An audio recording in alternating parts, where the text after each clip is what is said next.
Olá, seja muito bem-vindo a mais um episódio do Com GYC, o comentário da lição feito pela galera do GYC. É um prazer muito grande estar aqui com vocês para mais uma temporada. A gente está começando uma nova lição, né? E antes da gente começar, eu queria que os nossos amigos aqui se apresentassem. Eu tenho aqui comigo a Isadora e o Leandro. Isadora, pode se apresentar e falar um pouquinho sobre você? Sim, oi pessoal, tudo bem?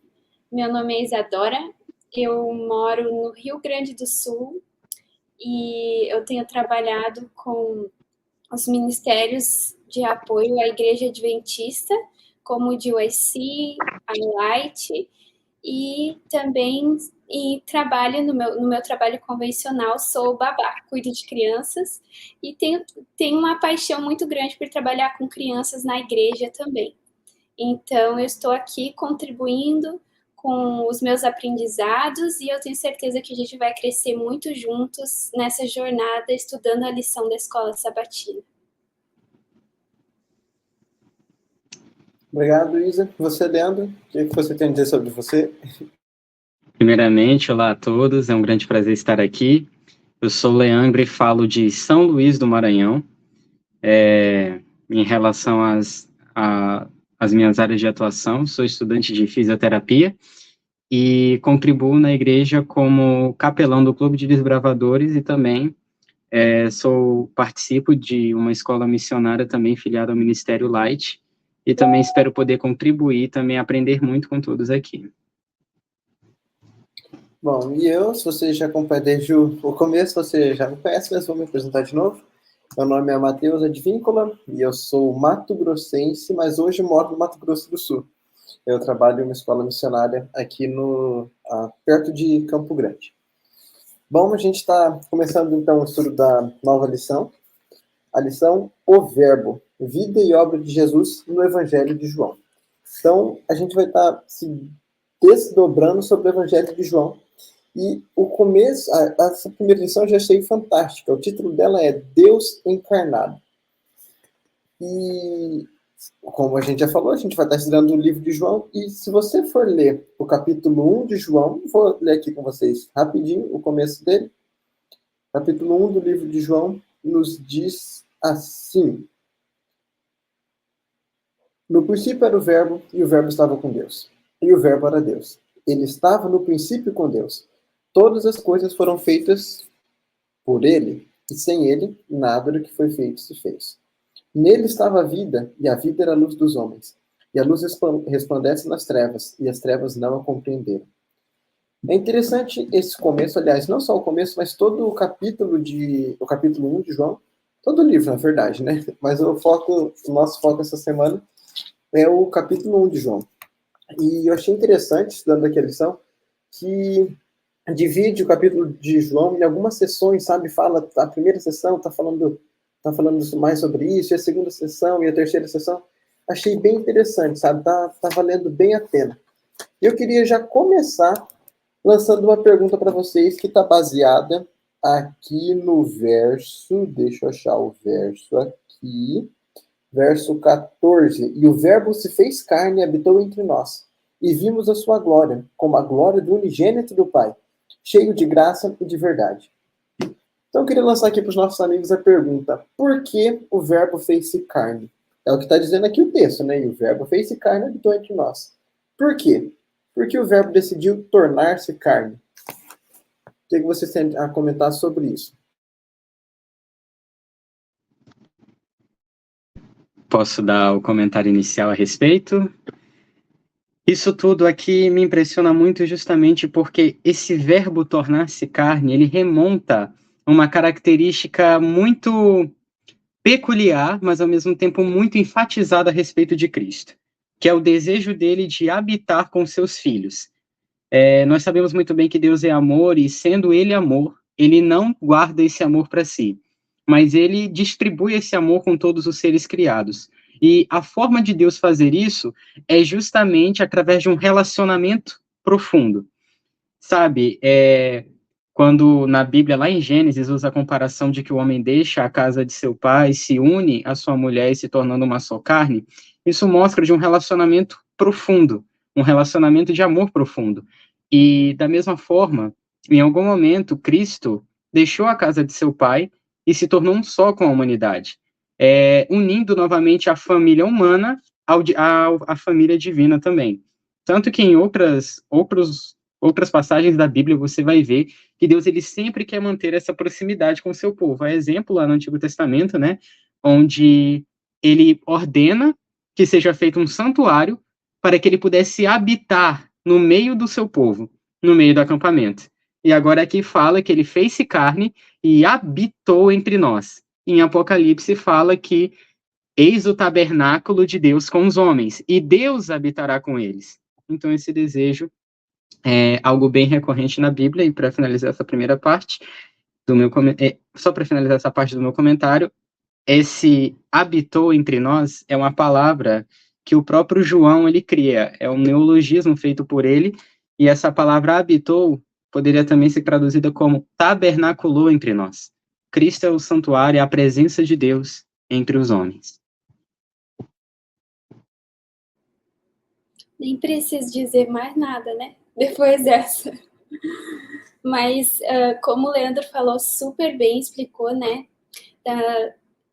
Esse desejo de Deus, né? Que se concretizou em ele se tornar um ser humano, se fazer carne, provém desse desejo, né, do coração dele de se relacionar conosco, de restaurar, na verdade, o relacionamento que estava quebrado, né? Porque antes da queda, né, nós podíamos nos relacionar com o Verbo sem que ele fosse carne como nós.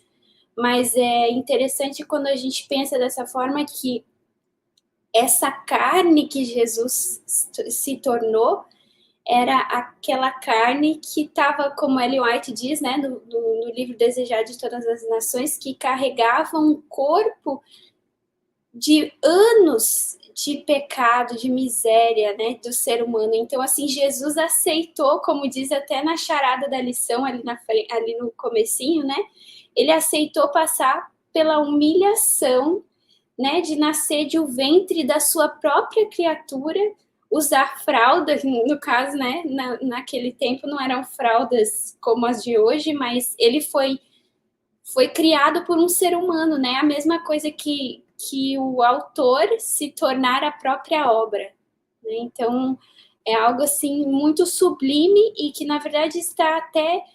É o mistério, né, que a gente nunca vai compreender completamente. É o mistério da redenção que a gente vai estudar pelos séculos da eternidade e a gente não vai entender o tamanho do sacrifício que Jesus fez. A gente consegue ter uma pequena noção, mas o tamanho do sacrifício que ele fez se tornando carne, né, deixando a glória de seu Pai. Então,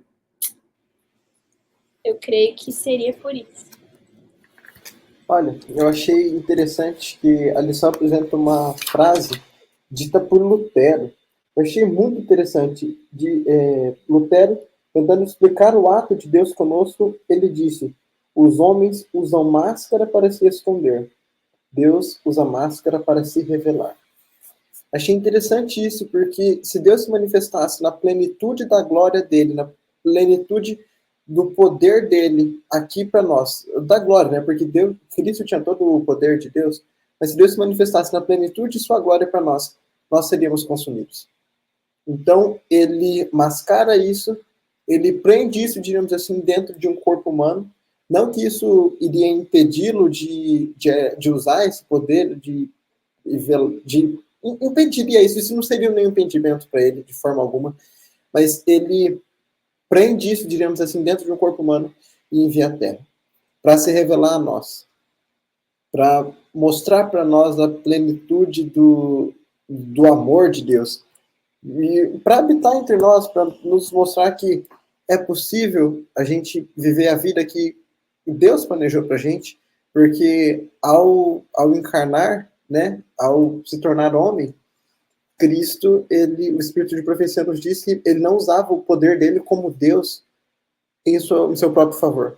Então, toda a vida de santidade que ele viveu, nele é possível vivermos também. Ele buscava a força do Pai, nós vamos buscar a força dele para vivermos a vida que ele viveu.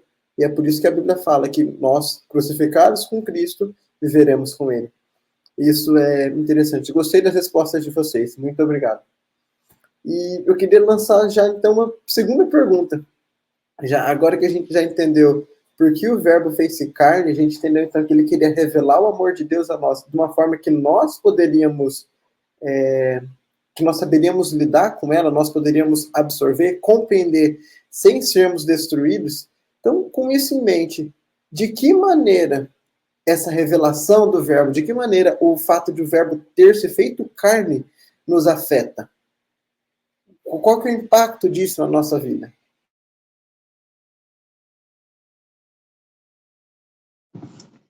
Bom, a respeito disso, a própria lição aqui ela vai ressaltar muito a respeito do quão grande foi a proximidade de Cristo conosco, não é? O próprio Cristo disse no livro de João: eu vim para que tenham vida e vida em abundância. E aqui nos primeiros versos de João capítulo 1, no verso 4, vai dizer: a vida estava nele, e a vida era a luz dos homens. E isso aqui é uma coisa interessante, porque aqui, ao mesmo tempo que Jesus é luz, ele também é vida. Ou seja, luz e vida estão associados em uma mesma coisa, certo? Basta a gente pensar em uma mãe grávida, por exemplo. A vida de uma criança começa quando ela dá o quê? A luz. Para que o filho tivesse vida, a mãe teria que dar a luz. E eu fiz uma anotação interessante aqui. Sem luz, não há vida. Se você quiser que alguém tenha vida, você terá que dar luz a essa pessoa. E de que forma fazemos isso? Através de Cristo, porque Cristo é a luz, ou seja, Cristo dá vida. Mas não é somente isso, porque Jesus veio em forma de palavra, ou seja, ele veio viver uma vida em conformidade com a palavra de Deus. E dessa forma, ele mostrou como nós podemos ter vida através dele. E a lição mesma vai dizer que esse é o poder de Cristo. A cooperação com ele é a maior necessidade do ser humano. E isso aqui é uma coisa incrível justamente porque Cristo ter vindo, no próprio contexto do grande conflito, é justamente a única forma de nós podermos nos achegar a Deus novamente. Porque Cristo é aquele que nos justifica, ele é aquele que nos lava dos nossos pecados, é aquele que nos dá o correto ensinamento e é aquele que é capaz de mudar todos os corações. Sabe quando o mundo ele começa na criação, a Bíblia fala que começa sem forma, vazio, e havia trevas sobre a face do abismo. Da mesma forma que a história do mundo, a nossa vida também começa em trevas, sem forma, vazia, escassa de sentido e um completo caos, até que, pelo ouvir a palavra de Deus, Cristo nos diz: haja luz. E assim começa todo o processo de criação novamente, onde somos refeitos à imagem e semelhança de Deus.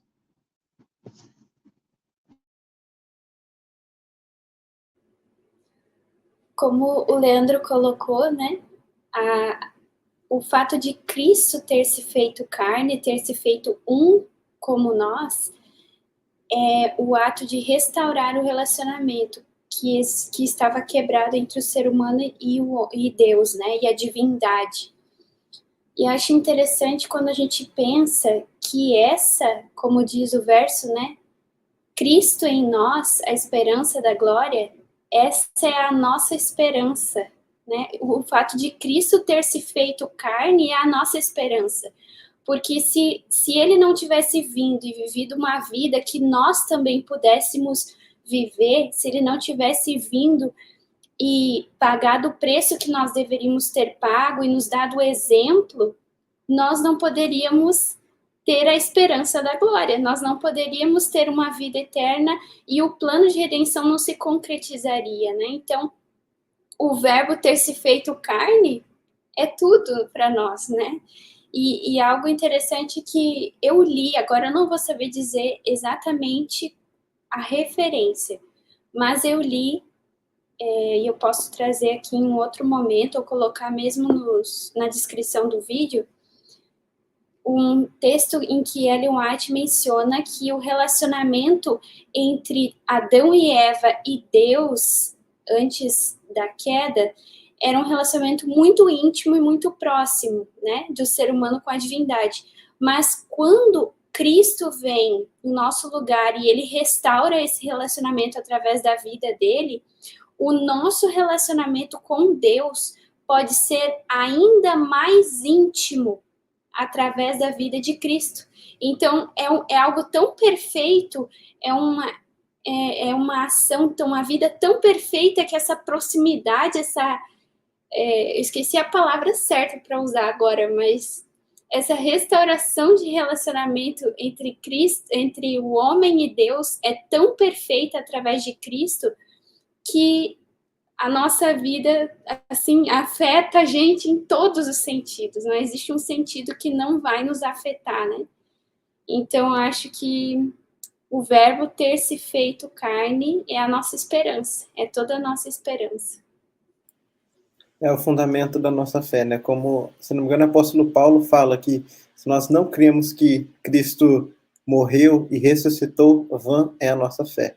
Porque se ele não morreu, a gente vai ter que pagar pelos nossos pecados. Se ele não ressuscitou, é impossível vencer. Então, isso é a razão da nossa fé. E antes de eu comentar sobre essa pergunta, queria perguntar para você, tá fazendo sentido? Tá legal? Você tá aprendendo com isso? Então, coisa boa a gente compartilha. Compartilha com seus amigos, manda lá no grupo da igreja, no grupo da escola sabatina, no grupo do clube, da sua unidade no clube, beleza? Compartilha com o pessoal, curte, se inscreve no canal para não perder para não perder os outros vídeos. A gente vai ter mais vídeos dessa série ou de outras séries também, né? Vai ter os vídeos do congresso também, que a gente já está sendo editado, eles estarão disponíveis no YouTube em breve. Então, se inscreve aí para você não perder nenhuma dessas coisas. Beleza? E aí, agora sim, comentando sobre essa pergunta, tem um texto que eu acho que eu já li em algum episódio passado, mas eu acho que o texto se encaixa bem, sabe, com isso aqui. Eu vou ler de novo. Isso aqui está num livro que eu li, e falando sobre Cristo em nós, a esperança da glória, sobre Cristo como nossa justiça, o tema do nosso último congresso, né, justificação pela fé. Aqui fala assim, o objetivo de Cristo, nossa justiça, justificação pela fé, não é simplesmente ser bom o suficiente para entrar no céu. Este é um conceito errôneo. Não é acerca de lutar para ser obediente. É sobre ser como Ele. Deus não quer dar um tapinha nas nossas costas e dizer, você está fazendo um bom trabalho. Ele quer dizer, você tem me honrado, eu te honrarei. Você tem me glorificado, eu o glorificarei. O mundo não pode ser salvo por ver nos tornando-nos melhor, melhor e melhor. Não importa quão bons nos tornemos, porque o mundo não será salvo por nos tornarmos bons. O mundo será salvo por Deus. Eles precisam vê-lo, precisam amá-lo, precisam adorá-lo. Eles precisam receber sua pessoa. Mas eles não o conhecerão até que eles o vejam em nós. Seremos uma revelação de Deus para o mundo a perecer. E sabe, é mais ou menos isso. Essa é a ideia por trás do verbo se fazer carne. Como a Isadora falou, o pecado quebrou a nossa intimidade com Deus, quebrou a nossa comunhão com Deus. A gente não conseguia mais entender isso. E aí Deus, no seu infinito amor por nós, ele falou, vou demonstrar de uma forma que eles vão conseguir entender. E aí ele se fez carne e veio essa terra, habitou entre nós, para demonstrar exatamente do que ele estava falando. E aí, lendo aqui o livro Maior Discurso de Cristo, eu acho que eu também já li esse texto aqui, mas ele é incrível, vale a pena repetir. Diz assim, justiça é amor, e o amor é a luz e a vida de Deus. A justiça de Deus se acha concretizada em Cristo. Esse concretizada, se você ler no inglês, é embodied. Ou seja, o body é o corpo. Então, quando você embodies alguma coisa, você está dando corpo a isso. Então, você poderia traduzir isso como a justiça de Deus está encarnada em Cristo. Ou é corporificada em Cristo. Nós recebemos justiça ao recebê-lo, a receber, tipo, a ele, ao receber a pessoa de Cristo. E é isso que ele fez ao se encarnar. Ele tornou possível que nós recebêssemos a justiça dele de novo. Isso não é incrível, pessoal? É fantástico. Você quer comentar alguma coisa, Leandro? A gente vai seguir. Só uma coisinha rápida. Só para complementar e endossar ainda mais isso que você falou. A própria lição fala a respeito disso, de que o Verbo eterno entrou plenamente na esfera da humanidade. E quando se fala de justificação pela fé, vendo o ideal que Deus tem, para o homem é notório que é uma coisa impossível, mas é tudo por Cristo. Essa não é mais somente uma história cósmica, mas agora é profundamente humana. João transmite essa ligação profunda de Deus conosco, né, ao utilizar expressões como nós, habitou entre nós vimos a sua glória, todos nós o temos recebido. Essas expressões que são recorrentes ao longo desse capítulo mostram o quão próximo Cristo se tornou de cada um de nós, mas não somente isso, como Cristo também está profundamente ligado ao Pai. Sabe, eu lembrei agora que eu estava lendo, acho que essa semana, se não me engano, no livro No Deserto da Tentação. Inclusive, foi uma das recomendações, né, do Diogo, que foi um dos nossos palestrantes lá no Congresso. Se você não assistiu, procura os plenários, procura os seminários, aqueles que já estão disponíveis. Assista, tá muito bom, galera. Tá, assim, fantástico. E eu estava lendo, sabe, no Deserto da Tentação, ela fala que Satanás exultou quando ele conseguiu induzir Adão e Eva ao pecado, porque ele pensou assim, eles estão para sempre separados de Deus. E aí, o que ele não imaginou é que Cristo teria um contra-ataque, diríamos assim, que na verdade nem sei se poderia chamar de contra-ataque, né, porque o contra-ataque é depois que já teve o ataque.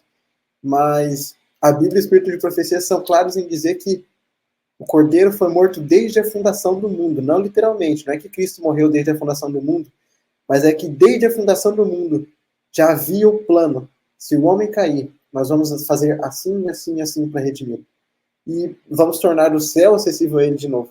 E ali fala que Satanás exultou quando ele fez o homem cair, porque ele pensou, está separado para sempre. E aí Jesus falou, não é assim que funciona. E aí ele veio a essa terra e por meio dele, como a Isa já mencionou, né? Nós podemos ter uma relação ainda mais íntima com Deus. Podemos nos tornar ainda mais próximos do Pai. E isso é incrível. E tudo isso reforçando aquilo que a gente já comentou sobre a primeira e segunda perguntas. Porque o verbo fez carne. Se o verbo não tivesse se tornado carne, era vã a nossa fé. Então, assim, louvado seja Deus, porque o verbo tornou-se carne. Louvado seja Deus. É simplesmente a razão da nossa esperança. E nessa empolgação, com essa certeza, vamos partir para o nosso quadro Dica de UIC. Roda a vinheta.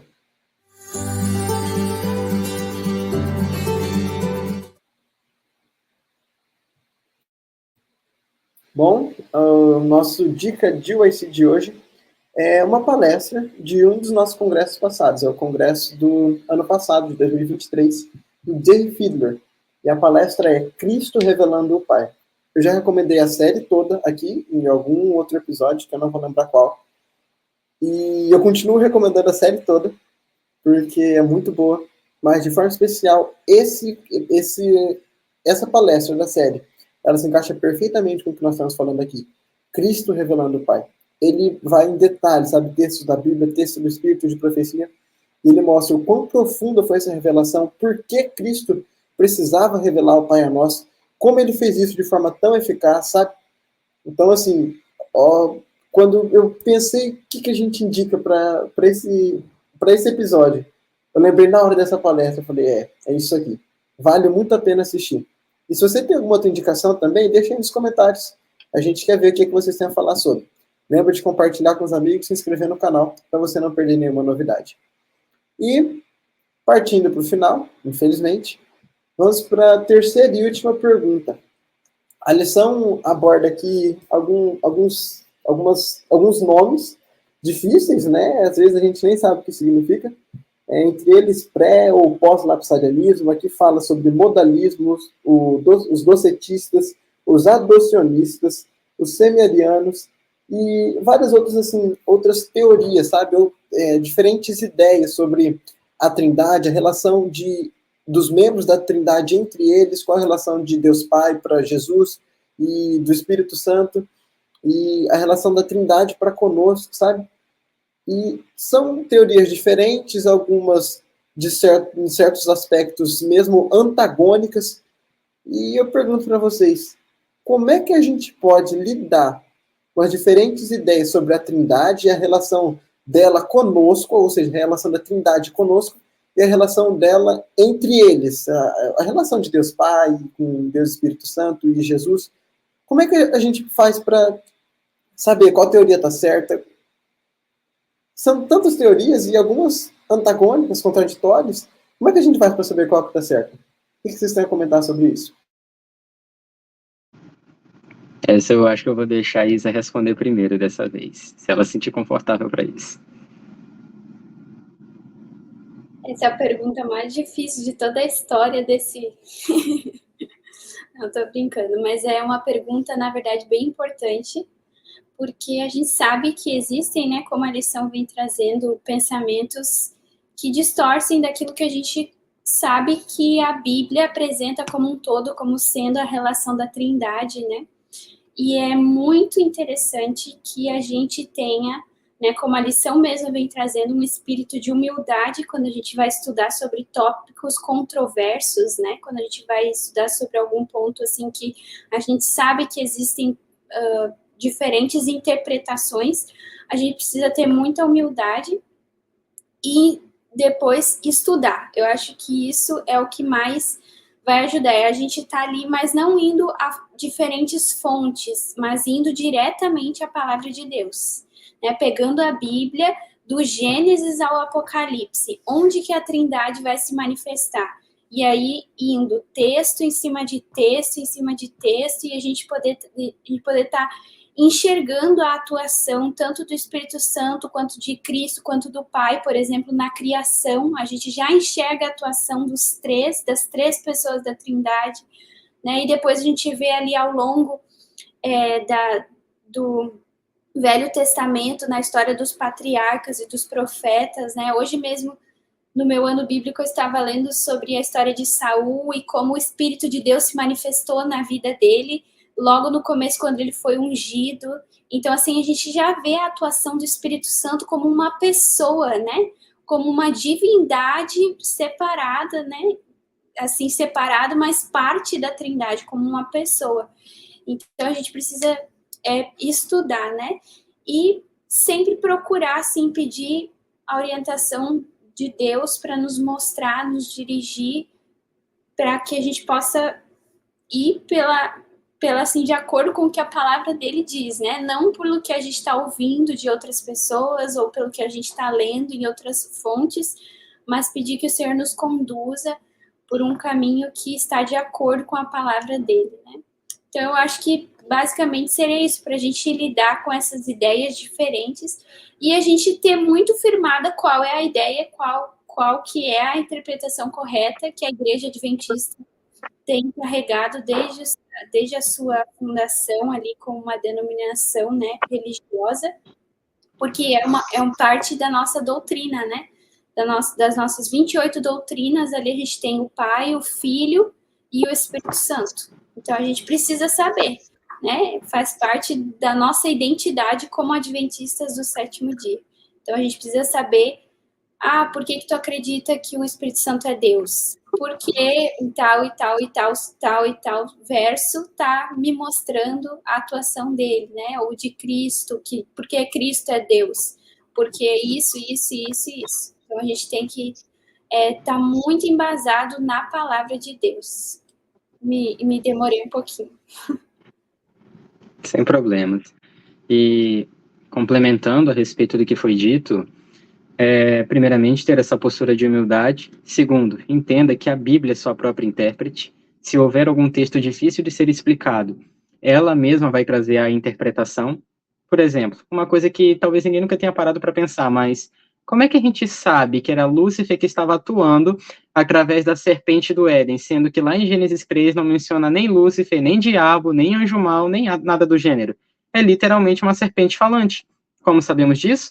Graças à explicação de Apocalipse 12. Satanás é a antiga serpente, que se chama diabo também. Então, a Bíblia, ela mesma vai se harmonizar com outros textos bíblicos. E se por acaso houver um ou dois que talvez não se harmonizem direito, isso é apenas um convite para que a gente investigue mais textos que falem do mesmo assunto. Justamente porque Deus ele pôs a Bíblia para ser estudada, para ser um tesouro a ser escavado. E, basicamente, a Bíblia mesma vai dar a sua própria interpretação. E como que a própria Bíblia trata a relação do Pai, Filho e Espírito Santo?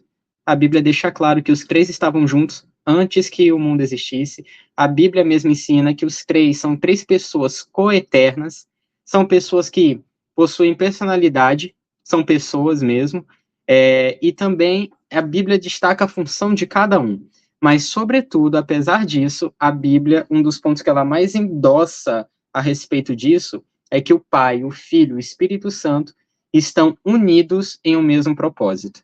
Tanto é que, aqui mesmo, em João 1, vai falar que o Verbo, que é Cristo, estava no princípio com Deus, e sem ele, nada do que foi feito se fez. Eles estavam juntos lá. Quando Deus vai criar, quando estamos lá no contexto da criação, lá em Gênesis 1, a gente vê, no princípio criou Deus, e o Espírito de Deus pairava sobre as águas. Aqui temos o Pai e o Espírito Santo. E quando temos a criação do homem, façamos o homem à nossa imagem, conforme a nossa semelhança. Cristo estava ali. E o Pai e o Espírito Santo atuaram juntamente com ele. E também, essa relação harmoniosa vai ser vista no próprio ministério de Jesus, onde ele quase sempre falava a respeito do Pai. Não vim fazer a minha vontade, mas a vontade daquele que me enviou. Há tanto tempo estou convosco, Filipe, ainda não entenderam? Quem vê a mim, vê ao Pai. E também ele falava sobre o Espírito Santo, virá outro Consolador, e a própria palavra do Consolador será outro igual a mim, da mesma espécie, sendo Jesus, o Espírito e Deus. Os três, no caso, são Deus. E vejam só, outra coisa interessante também, é que justamente aqui vai falar, Jesus mesmo vai endossar várias vezes, eu e o Pai somos um. E por último, como a própria lição fala, né, fazem-se definições como esta, para poder entender a respeito da função de cada um, né? O Pai é como a luz invisível, o Filho é a luz corporificada, e o Espírito é a luz derramada. Aprendendo a respeito de um, você aprende a respeito do outro. Por isso, Jesus disse, se eu não me engano foi a Filipe, quem vê a mim, vê ao Pai. Existem muitas comparações pobres, mas nós entendemos as funções de cada um ao longo da Bíblia. Pai, Filho e Espírito Santo trabalham unidos no propósito da salvação do ser humano. O Pai é o Criador, Jesus é o Redentor, o Espírito Santo é o Consolador. Cada um tem a sua esfera de atuação, mas todos se unem em apenas um propósito. Se uniram no propósito de criar e também se uniram no propósito de salvar. É justamente essas definições e essas aplicações que encontramos ao longo da Bíblia. Basta ler os textos conforme eles estão ali. Interessante os comentários de vocês. Eu acho que eu só adicionaria o seguinte: tem coisa que é abertamente contra aquilo que a Bíblia diz. Então, tem uma das teorias aqui que a lição apresenta, fala assim, as pessoas que acreditam de determinado modo, acreditam que o verbo não se tornou realmente um ser humano, mas apenas parecia humano. Isso é algo que está abertamente contrário ao que a Bíblia diz. Porque a Bíblia até diz, né, que aquele que confessar, aquele que não confessar, perdão, que Cristo veio em carne, que isso fala que seja anátema. Fala que esse é um falso profeta, né? Se não me engano, tem um texto da Bíblia que fala isso. É o espírito do anticristo. Que a gente tem que testar os frutos, né? Provar os frutos, pelos frutos o conhecereis. E se ele fala que Jesus não vem em carne, a gente já é tipo assim, um alerta vermelho, já fala, pode parar por aí. Então, isso está abertamente contra aquilo que a Bíblia diz. Mas tem outras teorias que elas misturam verdade com mentira. Porque é esse o método que o Satanás usa para trabalhar. Então, eu aprendi com um conhecido, ele me falou, eu achei interessante isso. Ele falou bem assim, a gente não precisa se apegar à definição humana. Então, desses nomes que eu apresentei aqui, por exemplo, os docetistas, os adocionistas, os semerianos, os pré-lapsarianos, os pós-lapsarianos, a gente vê o seguinte, você vê essa terminologia na Bíblia? Você vê essa terminologia no espírito de profecia? Então, cuida. Porque algo que eu já vi estudando, sabe, esse tema, a natureza de Cristo e a Trindade, sabe, eu já vi muito isso. Algumas teorias, algumas são completamente contrárias àquilo que a gente acredita. Vermelho, a letra vermelho. Outras, elas misturam a verdade com a mentira. Só que ela tem verdade ali? Tem, mas ela está misturada com a mentira. Então você não pode falar que isso aqui é uma garrafa de prata. Não, Pode parecer? Pode parecer, porque é prateado. Mas não é prata isso aqui. Isso aqui é, sei lá, alumínio, inox. Então, assim, parece, mas não é. Eu não posso declarar que é, porque eu vou estar mentindo. Então, nesse caso, eu não preciso me apegar a uma teoria humana. E eu perguntei sempre para as pessoas, tá, e aí quando alguém te pergunta, mas você é isso ou é aquilo? E a pessoa me respondeu bem assim, eu não sou nenhum nem outro. Eu creio naquilo que o Espírito de Profecia diz. O Espírito de Profecia diz sobre... A Bíblia, Espírito de Profecia. E a Bíblia e o Espírito de Profecia dizem sobre esse assunto, dizem isso, isso, isso e aquilo. E sobre tal outro assunto. Aí fala isso, isso, isso e aquilo. Sabe? Então, assim, a gente não precisa se embasar em terminologias que os seres humanos criaram. Se a teoria estiver correta, tudo bem. Mas se a teoria mistura mentira ali no meio, eu não posso compactuar com isso. E aqui o Espírito de Profecia fala assim, ó, apresentando teorias sobre a Trindade. O Pai é como o orvalho, vapor invisível. O Filho é como o orvalho condensado em uma bela forma. O Espírito é como o orvalho caído sobre a sede da vida. E aqui já tinha dado alguns outros exemplos, sabe? E aí que fala assim, todas essas definições espiritualistas são simplesmente nada. São imperfeitas e falsas. O Pai é toda a plenitude da divindade, corporalmente, e ele é invisível aos olhos mortais. O Filho é toda a plenitude da divindade manifestada. O Consolador que Cristo prometeu enviar depois de ascender ao céu é o Espírito em toda a plenitude da divindade, tornando manifesto o poder da graça divina a todos que recebem e creem em Cristo como Salvador pessoal. Ou seja, aqui está falando basicamente isso que a gente falou, que eu acabei de falar, sabe? A gente não precisa se apegar a uma definição humana. Todas essas definições espiritualistas são simplesmente nada. Então, assim, se isso não vai contra aquilo que a gente acredita, tudo bem, não é errado a gente usar essa terminologia. Mas se vai contra, não use. E se as pessoas te perguntarem, mas você é o quê? Você não é nada disso. Você crê no quê? No que os homens dizem ou no que o Espírito de Profecia e a Bíblia dizem? Sabe? E você pode até falar, em certos pontos, se você conhecer a teoria, né, em certos pontos a teoria está certa, mas em certos pontos está errada. Em certos pontos a teoria está certa, em certos pontos está errada. Portanto, eu fico com o que a Bíblia diz. Isso aqui está certo, isso aqui está certo, isso aqui está certo, isso aqui está certo. E o resto seja nada. Então, assim, pessoal, isso foi só uma palhinha da lição. A gente resumiu todo o estudo da lição em menos de 40 minutos. A gente está aqui. Então, assim, isso obviamente é um resumo. E fica o convite para você estudar a lição, para você deixar aqui nos comentários aquilo que você aprendeu, outros pontos que te chamaram a atenção que a gente não comentou aqui. Deixa aqui nos comentários que a gente quer ver o que vocês têm a dizer sobre isso. Tá bom? A gente se vê no nosso próximo encontro. Mas antes da gente ir, eu queria fazer uma oração com vocês. Oremos. Querido Deus, nosso Pai, graças te damos, Pai, porque o Verbo fez-se carne e habitou entre nós. Muito obrigado porque Cristo veio a essa terra nos revelar o amor do Pai. Tornar isso uma linguagem compreensível, do jeito que nós pudéssemos compreender, Pai. E assim, aprendermos a amar a Ti novamente. Louvamos o Teu nome por isso. Pai, que Cristo seja um hóspede permanente na nossa vida. Que o Espírito Santo habite em nós, Pai. Que nós possamos nos render inteiramente a Ti. Que não seja em vão, Pai, o Teu sacrifício por nós. Em nome de Cristo Jesus, nós te pedimos e te agradecemos. Amém. Até mais, pessoal. Até a próxima.